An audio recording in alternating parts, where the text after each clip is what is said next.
What's up, mi gente? It's the community finance coach, aka Mr. Remedy, and I'm super excited. You are watching another show on the Round Table Remedies, and I have my homegirl here, Angela Zor. We're having a very impactful conversation talking about the American dream. Angela, it's so good to have you on. Welcome. Hi, how are you? Thank you, Anthony, so much for having me. I am very honored and pleased to be here. So I hope that I can enlighten a little bit a different perspective of what it is to be imported because I refuse to use I feel it's more empowering to say that I was imported here. One of my clients told me that years ago, and I love to change the thought of that. I think it gives it a different perspective than just immigrating here. Yeah, absolutely. Today we will explore the significant contributions of immigrants to America's development, highlight notable figures with immigration backgrounds, and reflect on the constitutional rights that uphold our nation's values. So, with that said, Angela, thank you so much for coming on. And, tell us a little bit more. What do you mean about migrating? What is your story? And let's learn a little bit more about you. Okay, so I always say import because of the. I do think that most of us that immigrated here, we came to give value. We came to share our genius, share our culture, share our food, share everything that was the best of us. So I immigrated here very young. I did not speak English, so English is my second language. I am Colombian. I came here Mm. with my mother, my Shout out to grandmother, Colombia. my mother, my grandmother, and my aunt. My grandmother was the matriarch of our family. She was able to get us through very hard times. We immigrated to one of the poorest areas at the time. We grew up in the projects. However, although we grew up very humble, we never strayed away from our values of the sense of being people of integrity, people of honesty, and people that were hardworking, which I think is the common narrative for a lot of immigrants that come here. Those are the same values as well as family values. Those are not really changing depending doesn't our dialects, our intellects. That's just something that is very culturally unites us. And it was a challenge. You can ask me a lot more questions than that because it was brutal, right? Coming here to a different country, coming when believe it or not, for those that may not know this, like a lot of people that come here, they're told that the streets were paved in gold and that there's work everywhere. And that's the reason why a lot of us came here. It's for work opportunities. At the time when we immigrated here, there was a lot of war, a lot of crime. It was very, Pablo Escobar was actually doing everything that you have seen on news and shows and things. So there was a lot of terror that was happening, which is why a lot of people came here. The other reason is capitalism. This is one of the greatest countries. I do believe that. There's when can someone that immigrated here out of nothing can build everything that I've been thankfully been able to build. There's so many stories. Mine is not far from unique of how many of us came here and then, struggled, had nothing, and built a family, built everything that they needed to build businesses. Yeah. So I wanted to ask for those that are watching, if you're watching live, hashtag live, engage with us. We're having a taboo conversations, changing the narrative, shedding some light on, our immigration in this country. And we're talking about the American dream. Something that I wanted to add is immigrants have been really instrumental in driving the U.S. economy forward. In 2022, immigrant households contributed a staggering $579 billion in total taxes, with undocumented households accounting for 35 billion of this sum. So these contributions, they support essential services from public education to healthcare programs. So Angela, when you're saying they're coming here for a better opportunity, uh, tell me more about this gold paved road that you say. What is this stereotype for those that are outside the US, what they think about us? So this was late 80s, early 90s. I think now, especially with social media, people know that it's not paved gold, but that's what they were told, that the streets were made of gold. It was like a phenomenal land of opportunity. You'd come and you'd just be able to make so much more money. And Obviously, none of that necessarily was true for the most part, but it is the land of work. A lot of us work. When I came here, I remember I was less than 5 years old, and there's pictures of me helping my mom clean in Newark. And Mm, I don't mind that. Like, a lot of us have that healthy or unhealthy version of us, that we came here, we came to work, we came to make no excuses, we came to do that. That has helped me build the business that I've built now. This is what's helped me build the character that I've built. And I have a lot of friends and a lot of successful people that are immigrants that immigrated here, and they're the exact, we're driven because we had to fight for everything. We had to give everything. We have to be, let alone everyone that says now that if you have to be X color or a female and you have to try twice as hard. Imagine being Spanish, not knowing the language. My mother was told not to teach me Spanish because she would mess me up, that if I would mm. speak Spanish, that my teachers told her that I could never assimilate, because that was the goal. The reason I do my hair the way I do my hair now, I do it whichever way, but we were told to assimilate. That was it. There was no at that time when we came here, there was no like now like Latin pride and you're Latino. No, no, no, no, no. It was very hush. It was look more Caucasian, look, speak differently. Don't speak too We had a Spanish. Don't do yeah. this. I Don't be too Latina. Don't. There was no real pride at the time. It was very difficult. It was very challenging to feel that you belonged here, right? Even though it's mm, ironic because immigrants and Latinos descents have fought in every single war this country has ever had, yet it doesn't make it to our right. history books. With this struggle, why do you think there's a remarkable amount of immigrants that become business owners or entrepreneurs? Why do you think? So that's actually one of the coolest things that we have. I think it's because we strive. Well, one, we have the stamina, right? That we have to get up, we have to do everything, the no excuses. And we're creative, right? We are actually, Latinos are one of the highest entrepreneur business owners. And we've always had to sell ourselves, right? We always had to sell something in the Hmm. sense of it. I remember when I came to this country, Canal Street in New York, like we would just go grab things and then come back to Jersey and sell. Yeah. My grandmother, she made her own shampoo. And I remember making the shampoo and putting the label on it. And, all of us like peeling Wow, garlic and doing that. Or my that's mother, so cool. That's very innovative. yeah, my mother, I remember her making little like toy, like little, now we would call them like, wow, oh my gosh, I'm losing the word. But now we would call it like charms, like charms that people put on their purses. Okay. My mother Yeah. would make them.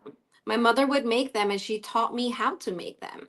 Valentine's Day cards, like it's so funny because at the time I never felt that I lacked because we made everything, right? Now I think children are taught if you don't buy it, you lack, right? And I think back at the joys of that. I remember Mm, like Valentine's Day cards. I didn't realize at the time, but we didn't have the money to go buy Valentine's Day card. But here's the cool thing. My mom taught me how to make cards. So I hand right. did cards for my I remember friends, making right? handheld cards. Yeah, and even for I remember like popcorn. My mom taught me to make real popcorn because she's like, why am I gonna go buy a popcorn bag when we can make fresh popcorn? Like No, all these what? things, like Yeah, all these things that we didn't that's see, funny. right? My mom, like on Newark on Ferry Street, you could get dresses, like you would get the fabric and you would make your things. And at the time Oh, I didn't wow. understand it. At the time it was just, this is just the way our life is, right? And now I think of it like Right. at the beauty that it was. We don't have those anymore, unfortunately, right? We don't have very many seamstresses, many, all those beautiful things that we incorporated. Right. Sorry, what was the And question? it's I was like, I got no, no, excited. I you're, was yeah, like, yeah, we're right on the same. I see that, 40% of Fortune 500 companies were founded by immigrants. You know that? that's awesome. That's not a And surprise, but that's a amazing. lot of our patents in strategic industries in recent years, immigrants have developed over 30%. So we're seeing that this struggle that you're talking about and the resilience, absolutely. So shout out to any families, first generation. You know, here we really want to change the narrative. And on the round table, the goal is to inspire, connect, and educate from real people, real stories. And Angela, I appreciate you being vulnerable, coming on and sharing. Of course. You know, I wanted to highlight some political figures because we are talking about the American dream. And Hmm. so, you coming from Colombia, anybody that's watching, if you come from Colombia, put it in the chat, hashtag Colombia, tell us what part you're from. And if you're part from somewhere else, we want to know. Look, our political landscape is rich with leaders who are immigrants or descendants of immigrants. For instance, Senator Mazi Hirono of Hawaii was born in Japan and became a naturalized U.S. citizen. Someone more popular, Senator Ted Cruz of Texas. He was born in Canada to Cuban parents. In the House of Representatives, figures like Ilham Omar, who immigrated from Somalia, or Representatives Pramila Jayapal from India, exemplify the diverse backgrounds that contribute to our nation's governance. So it's really amazing that our country is representative by these different nations all around the world. We have to embrace it more, I feel. Well, that's the crazy part, right? Like we were founded by immigrants, right? Like we've had each wave, in the 17th century, it was England, Spain, and France, right? Between the 17th and the 19th century, it was forced enslaved Africans that immigrated, right? The 18th century was the Irish, and then 19th century on, it's like the Chinese immigrants. All of these like Mm, has impacted and shaped our way of life, right? Like wow. I can't, even as like I said, as I immigrated here, like I love Chinese food. Like that's one, believe it or not, that's I actually love one of my Chinese favorite food. foods. I don't know if Cubans they are really eat Cuban. that type of Chinese food over there, though. I don't, do they? No, I they don't know. have it a lot cleaner and a lot more authentic. Cleaner. Does anybody Um, like Chinese food? Let us know. It's almost lunchtime. right. But It's not to digress. Continue. but it's that cultural influence, right? I think it's a for me, I find it such a huge blessing to have grown up with diversity, right? Like even Oh, though yes. at the Yeah. time when I came here, there wasn't much Spanish, other than at the time it was mainly Cubans, Portuguese, Italians, blacks. So that's who I grew up with, right? That's what I knew, and I love that. I love the fact that I got to learn, they got to experience. Everybody made fun of me because I had my first taco at like seventh or eighth grade. They're like, "What do you mean you never had a taco?" And I'm like, I've never had a taco. I was like, they're like, "What are you, you're Spanish?" I'm like, "Yeah, but we don't have tacos. Like we don't do tacos. Like I'm Colombian, we do arepas. Like we don't do tacos." So to learn that, I think that's it's an amazing, wonderful thing that if we can learn to just enjoy our differences and embrace them and ask questions, be inquisitive. I Right. recently someone told me, Angela, you have so many questions. And I was The like, questions are good. I ask a lot of questions too. I am probably one of the most inquisitive people in the world because I want to know, right? I want to know what it means to you. I want to know what that word, right? And something he said that I really liked, he's like, the word doesn't change, it's the intent behind it. And I think it's true. I think it's the way we use our words. It's people. And if you just love people, it's not going to matter their background. If you see the potential and you see the joy, if you see all of that, a lot of our communities and immigration, not only that, we help with the economy. Okay. It's Right. economics. It's economics. Immigrants have always been the ones that help with different labor forces, and not just the stereotypes of the farmers and things, even though they are incredibly obviously sustaining our way True. of life, Very. Agriculture is right? very important. Absolutely. Correct. But who's But really there's a working lot. those fields? You know, Yeah. who's really tending to them? Exactly. And then, but we also have a lot of also people in different, in the economics field, in the finance, in the math. There's so much more to us than just that.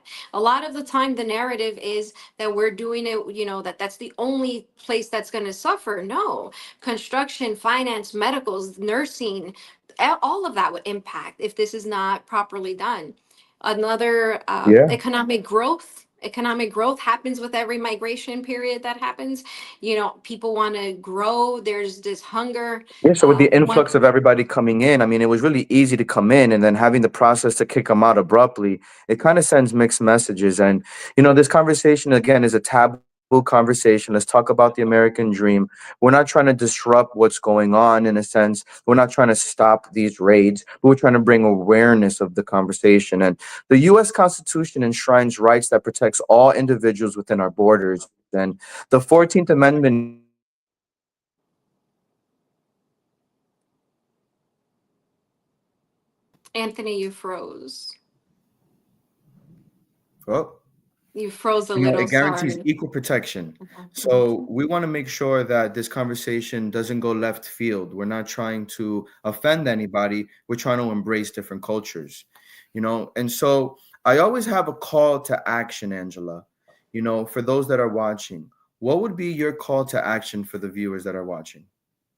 My call to action would be I come from a standpoint that I want our children to be in the best mental health possible. Our children are not, unfortunately, as a whole right now, they're not as, I think, tough or mentally strong the way that maybe we grew up because of all the diversity and the things and everything that we had to go for. I think parents, I would really want their support, school counselors, to really start speaking to the children that are being affected by these raids, because it breaks The it children, oh physically man, yeah. breaks it physically breaks my Mhm. heart that recently I heard from one teacher that she had to comfort her student because she didn't know if she was going to come home and no one was going to be there. That's a Mhm. very that's a very challenging thing. Now, a lot of us did whatever we needed to do. Thankfully, I am a US citizen. But I'm telling you now that that fear of being sent back does not change. I will be very accountable to the fact that I was driving. Mind you, I am a citizen. I've been a citizen for almost 2 decades or whatever. I can't even remember right now. It's been at least 15, 20 years. And I'm telling you, I saw ICE and I got scared and I went the other way. That's me and I have my papers. So please understand that this fear and this nerves between children that don't know who's going to be there and their friends. My daughter she's like, what do I do? And I'm just telling her, just forget the narrative, forget everything else that's happening in politics. I'm not worried about that. My concern is for everyone to just be not in that superficial be kind, but truly just try to be supportive to these children. Try to be supportive to them. Get them other counseling or other activities or something. Just bring more light into this world instead of so much darkness, and just give them the ability to say that it's okay, their ability to express that they're scared. And another, you know what, if I want to add something else, please check on your A students. Okay. I was an A student. You know why I was an A student? Because I was an A student because I knew that if I failed, I would flag. I was an A student that had to be in the hospital almost every other day because my mom had a mental health issue that ironically was triggered because of the paranoia of immigration. It's tough, and I definitely want to empathize for that. And it's a lot of people feel that way. It's that uncertainty, and I'm trying to bring a peace of mind to everybody. Throughout history, immigrants have shared insights that resonate with the core of the American experience.